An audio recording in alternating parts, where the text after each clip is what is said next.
Hey, welcome to Men's Couch. Today I am here with Dan Griffin, and I'm, as always, Micah Blackwell, here to talk about men's mental health and uh, explore the conversation on that. And yeah, so I guess I guess I'll try to. I guess I'll start by saying how I found you. I think it was through Spotify, and I was looking at different men's mental health podcasts, and yours came up, and I like that you frame it as the Man Rules podcast, and it's about like it's kind of like uh, the rules of that were kind of given, and I like the title. So I really appreciate that you are like in the conversation of men's mental health, and that you are also um, like you do different topics. That's another thing that's really cool. So um, I guess I'll start off by saying I guess like I can start off by like not to like get too personal, but like what kind of I know like you mentioned some of your story in the podcast, but I don't like necessarily remember everything of it. And I guess I'll start off by saying like what kind of inspired you to go on this journey like of um, whether it be inspiring other men or um, going like starting your own journey, like what kind of like led you to that. Sure. Yeah. I mean, Micah, thanks for having me. I mean, I love that you're in college and you're having this conversation. I mean, that's how the Yeah, times have changed, which I love, right? yeah, Gen Z. Yeah. I mean, look, you guys take some hits from us Gen Xers and the Yes, millennials as far my as my things. parents are Gen X. Yeah. Right. I mean, I'm Yeah, sure I'm old enough to be your parent. I'm sure, and yeah. uh, and it's a wonderful thing to see how that is changing. I got sober in a 12-step program 30 years Hmm. ago, and 30 years ago we didn't really talk about mental health or men's mental health in the 12-step culture. So I had to kind of discover that on my own, kind of on my own. Hmm. And so it's two things, right? I mean, my own journey, personal journey, is what ultimately has led me to do the work that I do, as is often the case. Okay. But I believe very, very strongly, like, especially for the younger generations, like how do I say this? I was talking to a friend about this morning. I said, look, we're now living in a society that thinks podcasts can change people's lives. And I disagree with that, despite Yeah. the fact that I have a podcast. And the reason I say that is because no podcast has ever changed anybody's life. The Yeah. only thing that's Yeah. changed somebody's life is a person who's willing to change their life. Yeah, like And they're their willing to own. take the action to do that. So you might get information from a podcast, but you Hmm. can be just as hopeless, lost, disconnected, listening to 8 podcasts a day, Hmm. as you are. And I think so. The challenge is that as long as we have human beings, the only thing that is going to actually effectuate change in our lives is the actual steps that we take to change our lives. And I was, I had a very painful and interesting journey of masculinity as a young man. I was treated Hmm. with growth hormones to grow, Hmm. and that was a very shameful, and that was on top of growing up in an alcoholic home, an abusive, Interesting. angry alcoholic home. So if you're a boy and you're small, which I'm not anymore. I mean, one, I'm Yeah. not a boy anymore, Yeah. right? But I'm not small anymore. I mean, I'm lucky in the sense that I'm 6 foot tall. I have a pretty Hmm. good presence, amongst people. Um, but at the time, I was 5 feet tall in high school, hadn't hit Hmm. puberty. That didn't change, and I was miserable all throughout my high school, my freshman year. Got really depressed, really just withdrawn. And then sophomore year, that continued until, I actually had a bit of a crisis at home, and my parents kind of finally asked me what was going on. And now this is Like, can I pause you like for a second? yeah. Because it's funny that even though your story is like is very completely different than mine's, it's very similar, like very very similar. Because like especially even like the same time that it happened, like that. Not to assume anything about yours, but like for me, I didn't like seek out help until my sophomore year of high school, which is interesting. But I didn't want to like interrupt you. But I was like, this is very similar. Well, yeah, So, and I think that's part of it, right? Is if we start telling our stories and we start sharing our truth, then other men have an opportunity to say, "Hey, yeah, me too." yeah, Right? And that's a very, very powerful statement. Not to take, not to take away from the Me Too movement. yeah, right? but like Which is as exactly saying, what like, it is, though. But the Me Too. The Me Too experience is all human beings, right? Where Yeah. we get to hear somebody else's experience and we get to say, "Me too." I had that. And whether you're what, 21, 20? I'm 20. Yeah, you're 20 years old. I'm 52, Yeah, and yet we're connecting around this experience. And so, I mean, that's part of the beauty of it. And what I'll tell you is that experience affected my mental health. That experience affected me socially. It affected me psychologically, spiritually. And I did grow. I did get shots from my sophomore year into the very beginning of my junior year. It was humiliating. It was a big secret, frankly, and a big source of shame.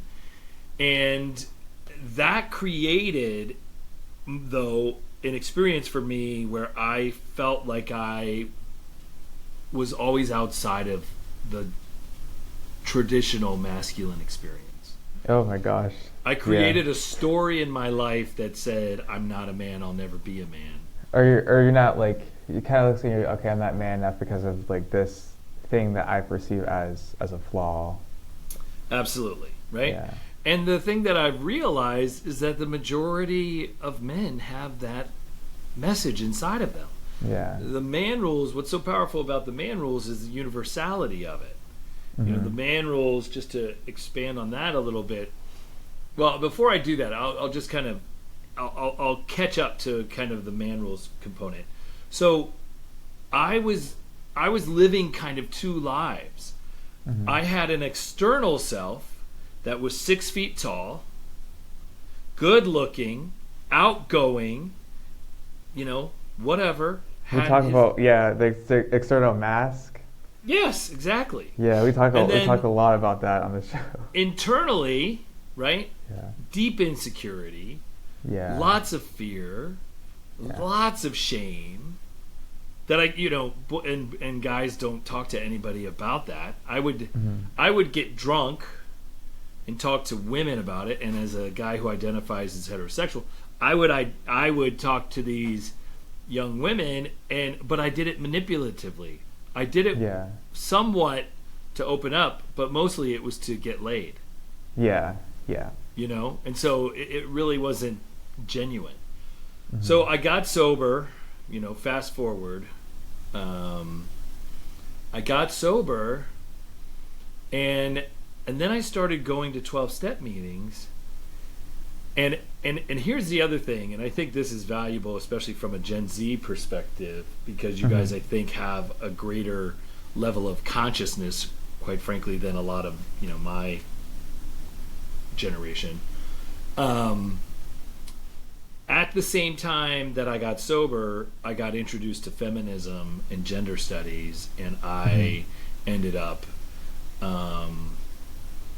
doing what was called a sociology of women class my senior it might have been my senior year, could have been my end of my junior year.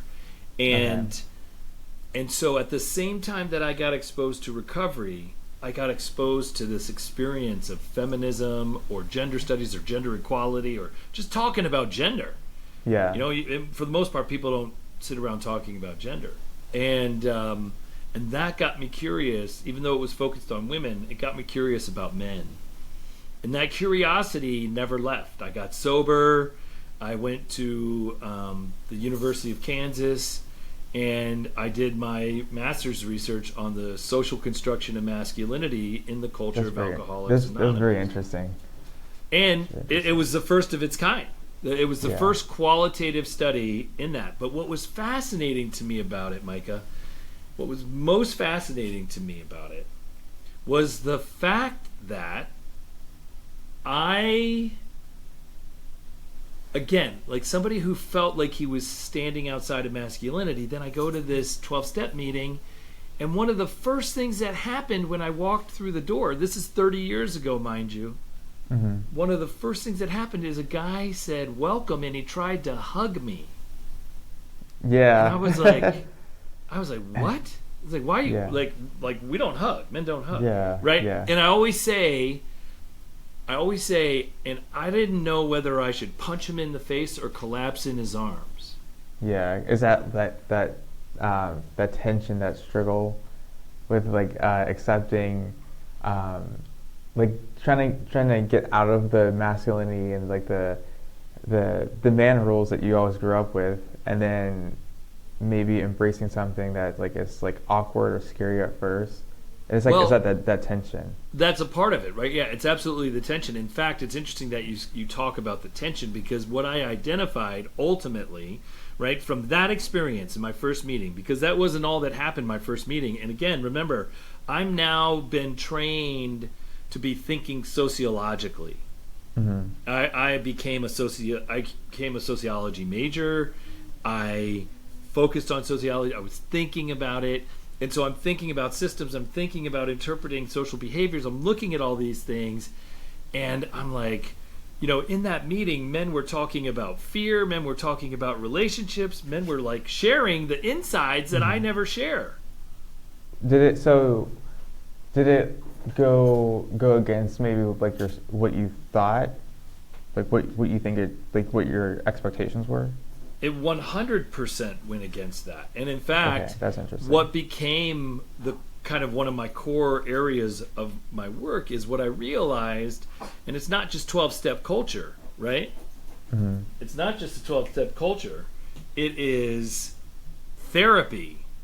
It is treatment for addiction or mental health or that sort of thing. It's this whole milieu, this whole area of work and services, right? Mm-hmm. That there's these two competing experiences, right? This tension that you talked about. You have the man rules, right? So what are the man rules? Don't cry, don't ask for help, don't be vulnerable.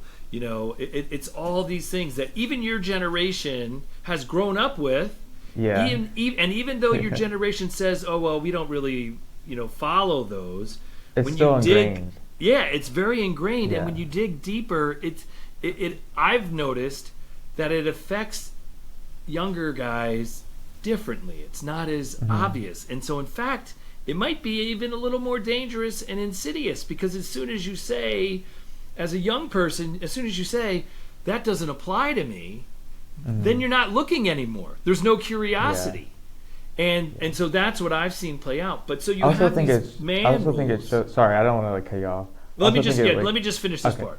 Okay. So you have these man rules, right? Don't cry, don't ask for help, don't be vulnerable, use sex as a weapon, avoid intimacy, always be right, be powerful, and then you move into the 12-step culture. You move into treatment. You move into therapy, and then what are we asking people to do?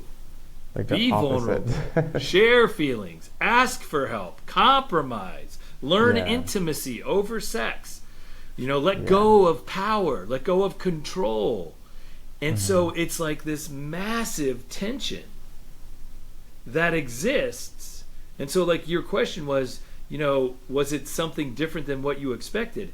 Hell yes, it was something different than what I expected. The last thing I expected was to hear guys talking about what I had been hiding and feeling ashamed of for years. Yeah. So go ahead. What's your question? I think it was like, I was gonna say like it just like maybe like the man rules or like the mask of masculinity, they show up in different ways for like my generation. It's like they still exist, but they just show up in different ways. That's all I was saying. Yeah, and I think that's right. I think, like for instance, if I got your friends all together, right? Mm-hmm. If I had you and all your friends, and I said, name me the man rules, right? When I talk about the man rules and what we've learned as boys to be men and what it means to be a real man and all that, at least so far, every group I've talked to, even the young guys, give me the exact same answers that the older guys give me. Give me the exact same answer. But then what you guys say is, okay, yeah, sure, but that's my dad. That's not me, right? Yeah. And but we don't really believe in that. We don't really follow that. And so that's what I'm talking about. So as soon as you guys say that doesn't apply to me, then there's no curiosity and there's no opportunity to see the ways in which it still plays out in your lives, but maybe in more subtle ways. And look, I'm super happy for younger guys and kind of, some of, what they're able to kind of process. But when it comes to guys still like really having some like strong emotional intelligence, I mean, I don't see that with my daughter's friends, and she's 15. Yeah. And it's because they still don't have permission. It's still not safe for young guys to like just really allow themselves to be an authentic human. Yeah. It's hard to recognize within yourself, and especially as someone that didn't really like felt like I had, because like for me, I describe myself as like highly sensitive, like very like person that likes musicals, not into sports. So I describe myself as kind of like that, and it was hard to see like even like the man rules within myself for a while, and I had to have like other people point out to me that these were the things that were kind of hurting me instead of helping me, like not asking for help, like wearing a mask or whatever. And I think it's definitely important to recognize within yourself, and that's been part of my journey. Yeah, I mean, I think like at this point, what I've identified at least is I've identified 4 different types of masculinity. Okay, in my studies, traditional masculinity. Those tend to be older guys, but not only. I mean, and geographically it can vary, but traditional masculinity is the guys who are just kind of like, hey, I'm like, they follow the man rules, but it's not like super intense, but they follow them, right? Then there's what I discovered in my master's research by interviewing guys in Alcoholics Anonymous, and what I found was that inherently, by being part of 12-step culture and things like that, therapy and treatment, men kind of express what's called a relaxed masculinity. So it's like, and frankly, what I would say about relaxed masculinity is that's Gen Z. And so what relaxed masculinity is it's like, I express myself differently. I'm a little more in touch with my feeling. I do this, but I haven't necessarily done what you're talking about. I haven't really stepped back and evaluated how I do masculinity. I haven't evaluated kind of what's really important. What kind of man do I really want to be? And really, how do I show up as that man? And then how do I not show up as that man? And really kind of taking a look at that, which then leads to what I call conscious masculinity. And that's really kind of the core concept, and that's certainly what I aspire to, and that's this idea that I really pay attention on a daily basis to the kind of man that I am. In fact, I was just at a meeting, where some guys were talking, and like one of the guys, it was just there was some really offensive things that some guys were doing, and I was just kind of like, oh my God, are you kidding me? And I was getting a little annoyed and stuff. But one of the guys spoke up and he said, I really respect you, to this one guy, because you've taught me not to care what other people think about me. And I'm like, you know what? That can be healthy, but that can be really unhealthy. Because the truth is, when you're in relationship, when you're connected to people, you should care what other people think of you. Yeah. I care what my wife thinks of me. Yeah. I care what my daughter thinks of me. I care what my friends think of me. I care what my mom and my sister think of me. I care who they experience. Yeah, and how if I'm it's coming across. And if it's in alignment with who I say I am and who I want to be. So in that regard, I really care. And that's like being conscious. And that's the consciousness, right? So that's the consciousness is really reflecting. So conscious masculinity is driven by what I call enlightened choice, right? So that you're choosing on a regular, day-to-day basis the man you want to be. If you choose not to ask for help, it's because it's what's right for that situation. It's not because of some shame-based decision where you don't want to look stupid for asking for help and feel weak as a man. Yeah. And so the fourth one, so we had traditional, we had relaxed, we have conscious. The fourth one is, and I don't like to use this term, but it's what we would call toxic masculinity. I just call it unhealthy masculinity. Yeah. Right? Because toxic masculinity, I don't know, it doesn't resonate with me. I like to talk about the toxic culture of masculinity, because to me that's much more honest than just talking and also like it's been used a lot, and it's kind of, it's been very much used, and it's used against, it's used as a weapon, as a way to just dismiss a man. He's just a toxic man. I'm like, I think it might be a little more complicated than that. In fact, frankly, coming back to this conversation of mental health, I believe all of those unhealthy behaviors, or at least most of them, other than when you're dealing with like sociopaths and psychopaths and that sort of thing, it's mostly driven by trauma, untreated trauma, and shame. Yeah. Shame is a huge thing. Shame is like, like for me, I've definitely had like a special interest in shame, because like I don't know if I told you, but I'm a counseling psychology major, and it's something that I kind of want to really like study. It's like how does like shame affect people, especially men, because like you said, trauma and shame are like linked together. Yes. So. Well, I think it's wonderful, and if I can impart on you one thing, it would be this: make sure that your self-care is number one. Yeah. Because there are so many, and I'll just say this, and it's not going to be popular necessarily, there are so many unwell psychologists. Yeah, that makes sense. They're unwell because they do not practice what they preach. They are unwell because for them it's an intellectual thing. And it's really, really unfortunate, because it absolutely limits their effectiveness.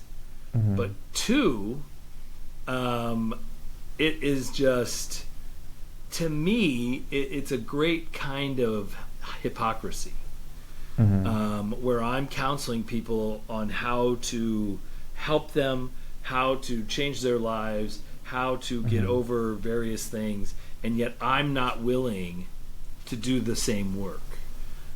So I'm a big, I mean, that's one of my big kind of platforms, I guess you could say, that I've used over the years, that I've spoken to over the years, is the importance of us doing our own work. And when it comes to men and men doing their own work, it's even more challenging because, like I pointed out at the beginning, if I'm a man and I'm considering my mental health, for first off, right, like that's already against the man roles. Yeah. Is to be thinking about my mental health. Yeah. Second, if I don't have any real practice looking within, I'm not really sure what's going on, and so I need help. But in order to get help, again, that's against the man rules. And so there's, for me, that's why I said that it seems to be like a lot of those barriers internally with even like, because you have to come to a place within yourself where where you are connected to yourself, if that makes sense. You're connected to yourself in that way before you even like go to therapy or whatever. And I feel like that's maybe that could be a problem with some men, is that we're not connected to ourselves and our experience, so we're just like, oh well. So well, we've been raised, right? I mean, I really do bring things back to the man rules and kind of how we've been raised. We've been raised to be disconnected. We've been raised to be disconnected from ourselves and from others. I mean, like, genuinely disconnected. I mean, we can... You and I could know each other for years, and we could talk about sports and weather and news and all that stuff, and yet maybe never talk about what's really going on in our lives, our insecurity in our relationships, our insecurity within ourselves, our fears about the future, our, whatever it is.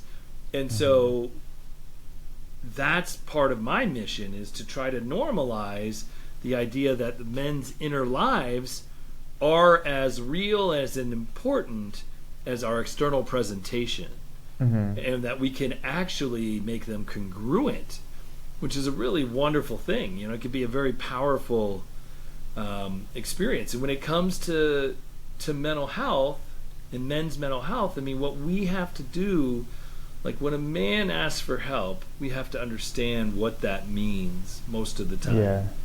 And like how significant it is. I mean, we have to treat it as like precious, that this is what's happening in this moment, is that this man is asking for help and is coming forward. And I don't know that psychologists and therapists have been very well trained to work with men, to understand men's issues, and to know. I mean, all my work is focused around dads and fathers, or men and dads, and trauma and shame, but all for men and in the context of masculinity. And so one of the sayings of my company is, we teach you what you should have learned in school. Because every time I ask audiences, I'm like, how many of you were taught any of this? Rarely do I see a hand. And when I do get a hand, I'll say, well, what parts were you taught? And almost never have I had somebody sitting in my audience who's been taught what I teach. Yeah, so it's like those foundational things. And I think just starting there with having like the conversation about men, it's starting at those foundational things that maybe were missed, or maybe that we just didn't receive. And I think that's important to, when we talk about men, to acknowledge that, instead of just, because it's easy to acknowledge like all like statistics on male suicide or whatever, but like those foundational things, I think sometimes are it can be missed. I would say that's absolutely correct, and I would also say that some of the things that are changing the game are the fact that you have athletes coming forward and talking about their mental health, talking about their recovery from addiction, talking, you got artists and really famous people. I mean, when Jay-Z talked about seeing a therapist, it was a very interesting response from his followers. Yeah. And some of them, right, he took a lot of hits.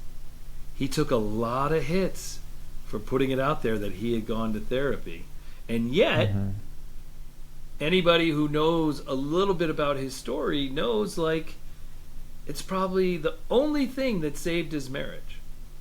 And it's like it's also that risk that he did, to the risk of vulnerability to share his story, but also like even if it like might have like, even if like some people had a weird reaction to it, it also like helped other men be inspired to pursue that. Absolutely.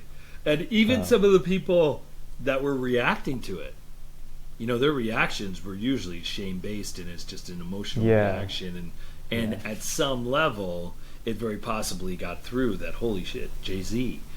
And then, you know, Eminem, you know, he's been open about his recovery. And there's like older singers and actors, you know. Which I think that's part of Gen X. If I'm not, if I don't know, I think that is Gen X. What?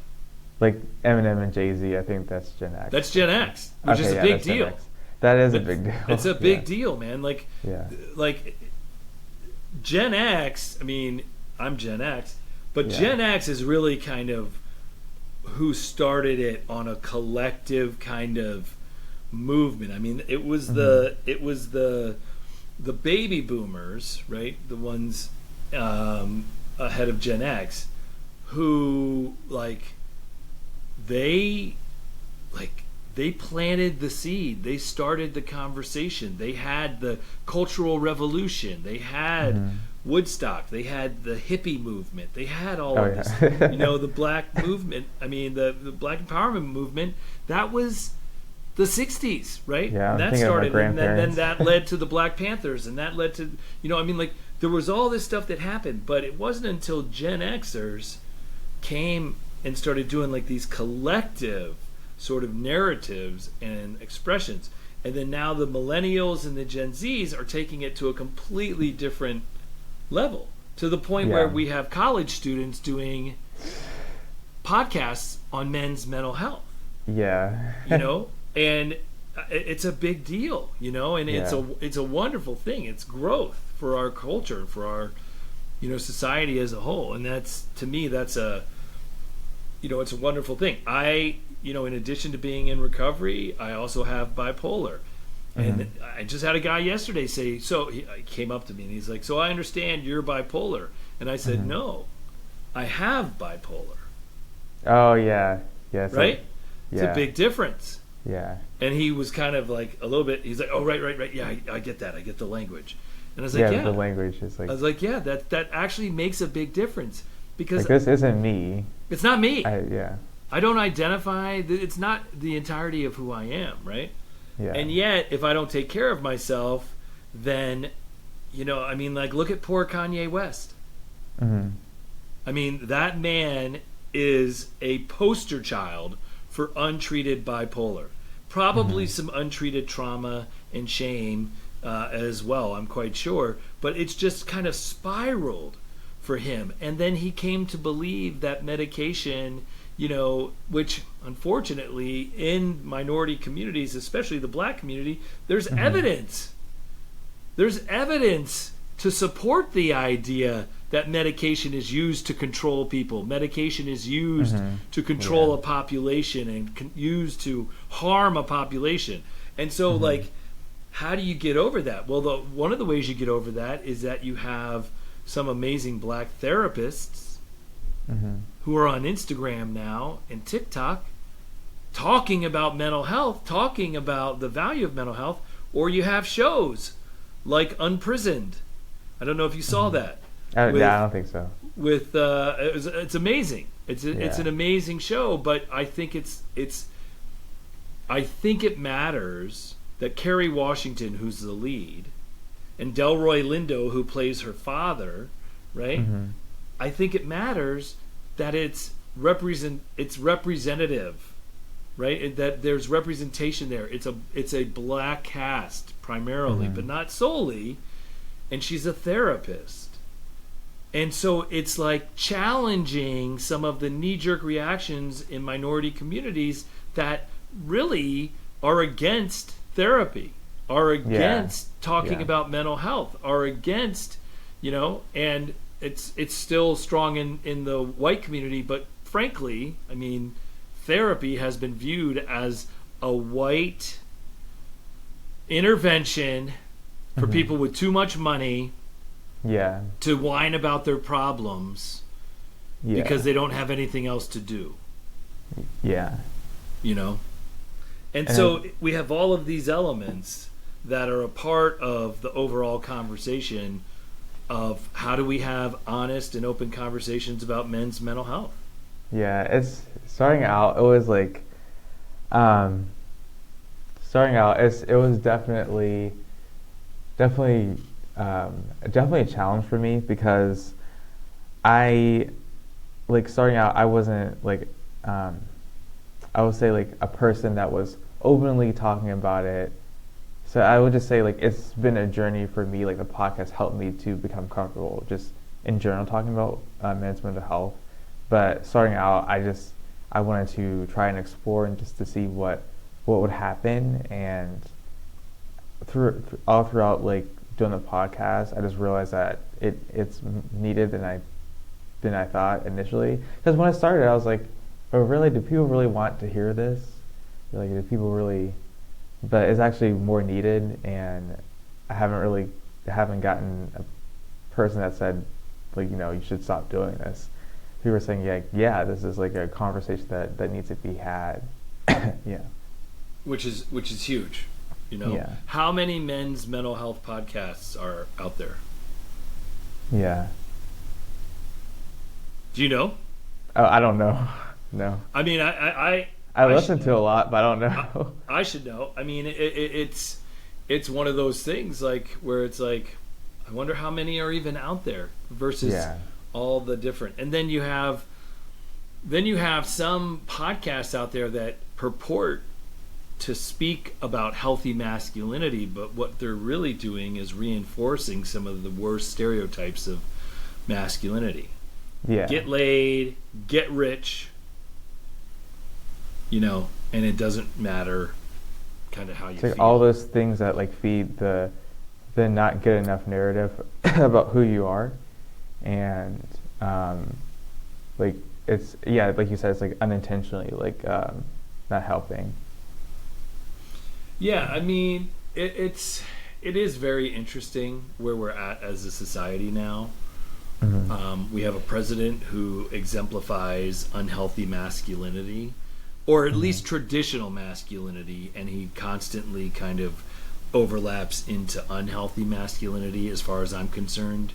And this is not a political statement. I'm not it's not a political as a Republican or a Democrat. I'm just simply saying it's a objective statement to say he absolutely endorses traditional masculinity. Yeah. He absolutely falls into unhealthy masculinity a lot. And clearly probably has mental health issues of his own that he's never addressed and never will address, more than likely, because of his generation. I mean, he's 80, gonna be 80. Oh yeah, the boomer generation. Yeah. So I mean, so we have that, but the thing you have to think about, even bigger than that, is we as a society elected him. And elected him overwhelmingly. So what does that say right now about what we think a real effective a leader should look like? Yeah, when we think of leadership, what does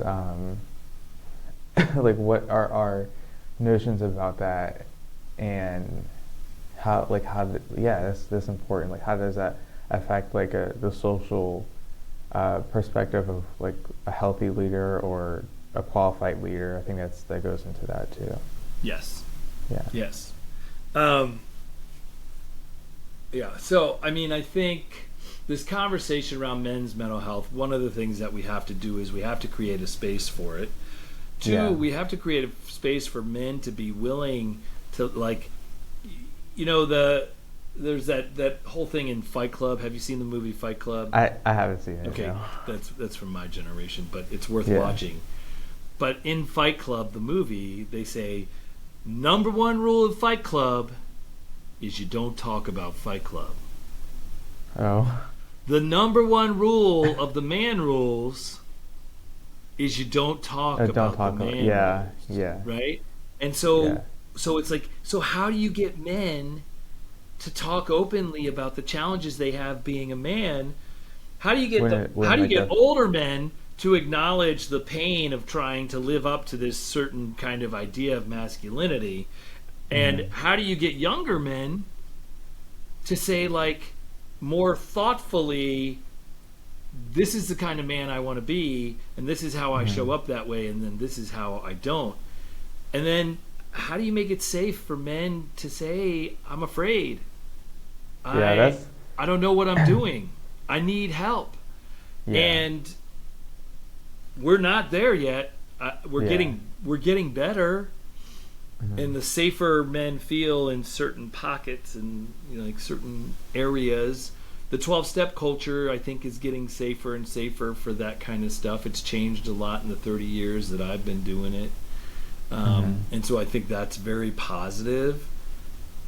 It's definitely a lot more nuanced and complicated and more messy.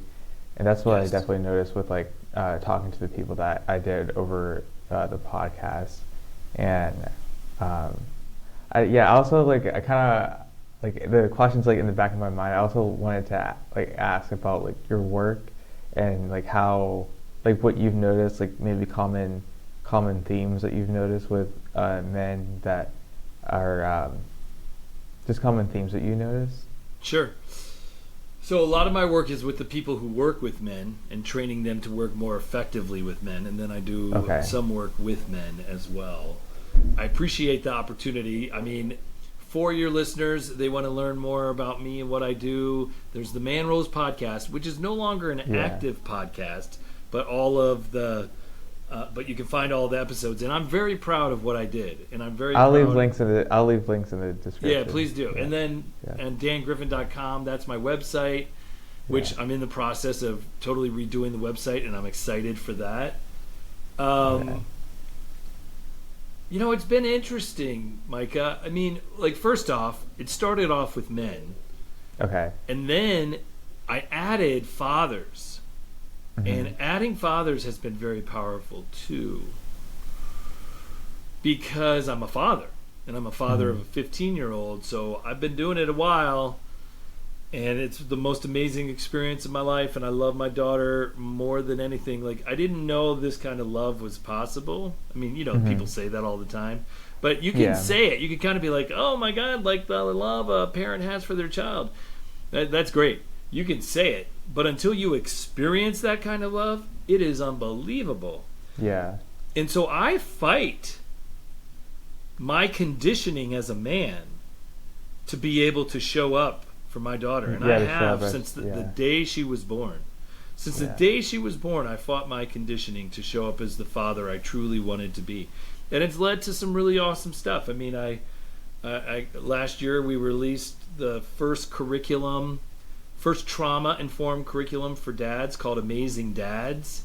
And that's available from Wiley & Sons, and it's on Amazon or whatever. But here's what I get from men. I get a lot of thank yous because they feel more permission to speak honestly about their lives after spending time with me. Okay. And that's a real gift.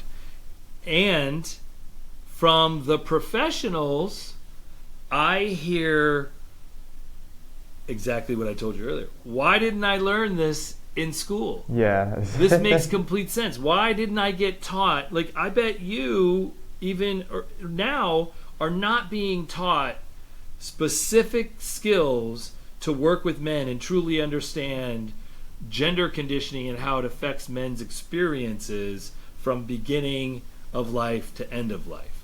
No. Anything like that? Listen, I have like a whole bookshelf of books on men. I didn't like learn any of that. Yeah, and So why? Like, why isn't there a class? I mean, I don't know. it's amazing, right? So Yeah.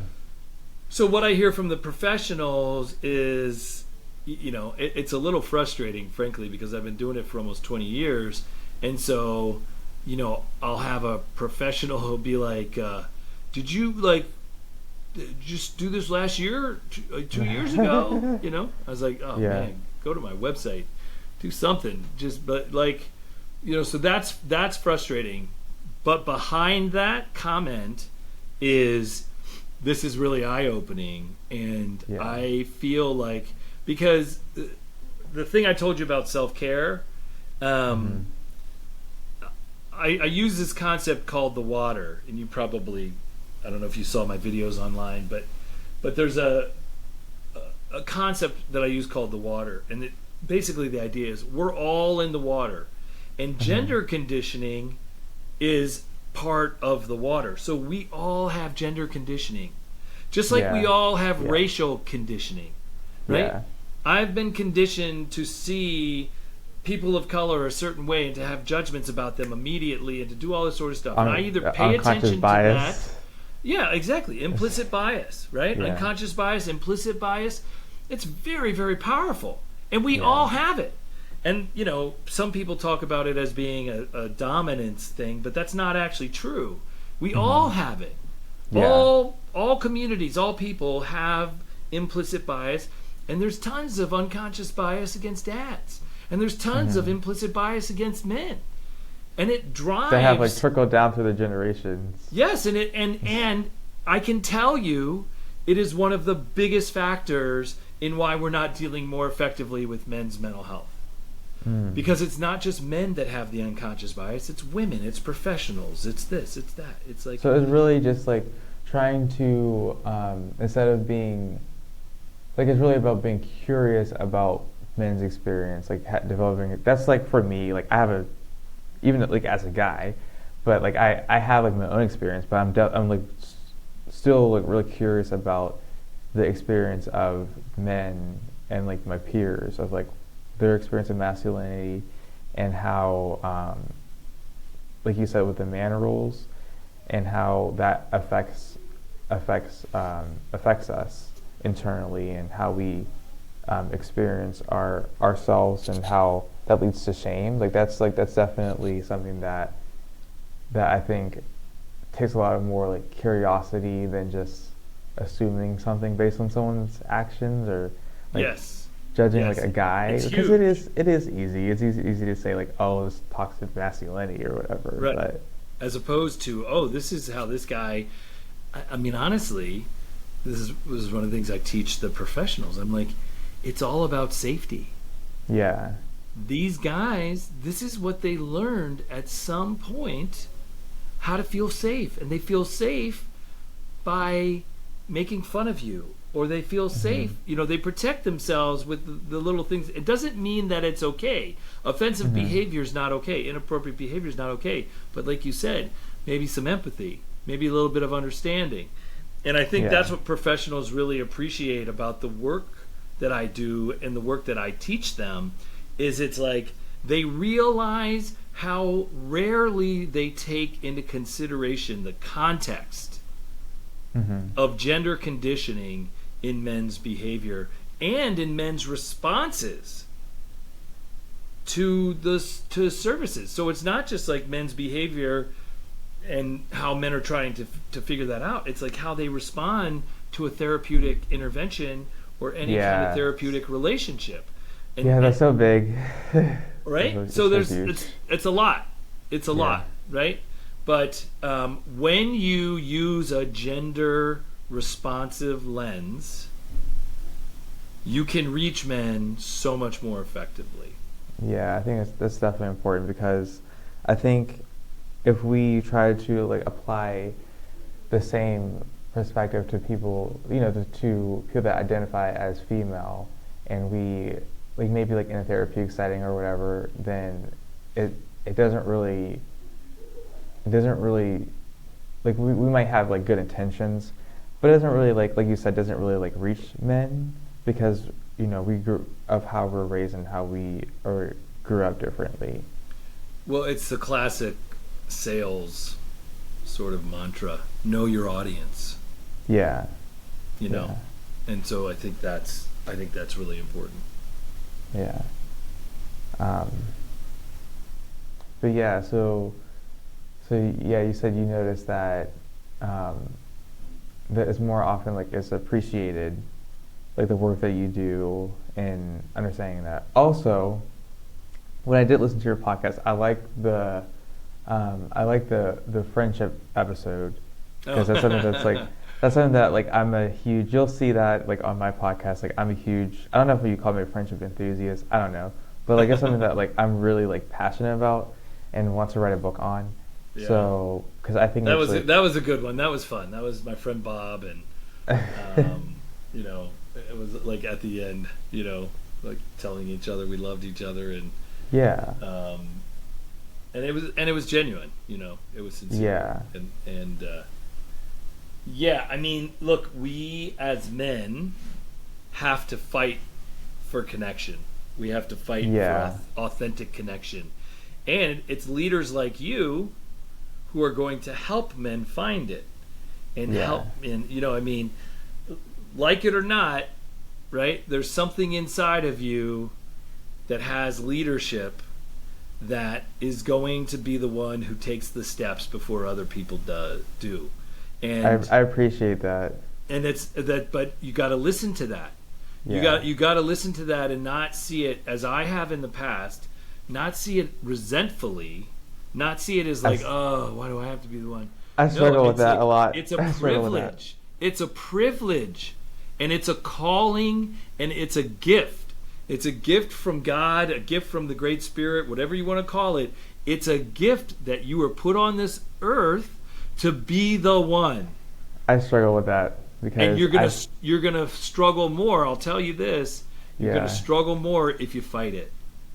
Yeah, because I think it's because like of how, just how I am, and just I can go into a lot of tangents, but just how I like am passionate about that, and I'm passionate about having an authentic connection. It's something that like have to fight for, and I like that you said that it's like it's a gift, because for a while I always thought like, hey, like what's wrong with me that I am not I'm desiring like an authentic connection, but like what I'm getting back is like more of like a surface level thing.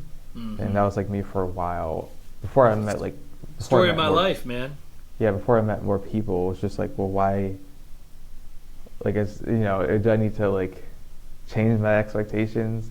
And then it was just like no, it's just something that, like you said, you have to fight for, because you got to fight for, and you have to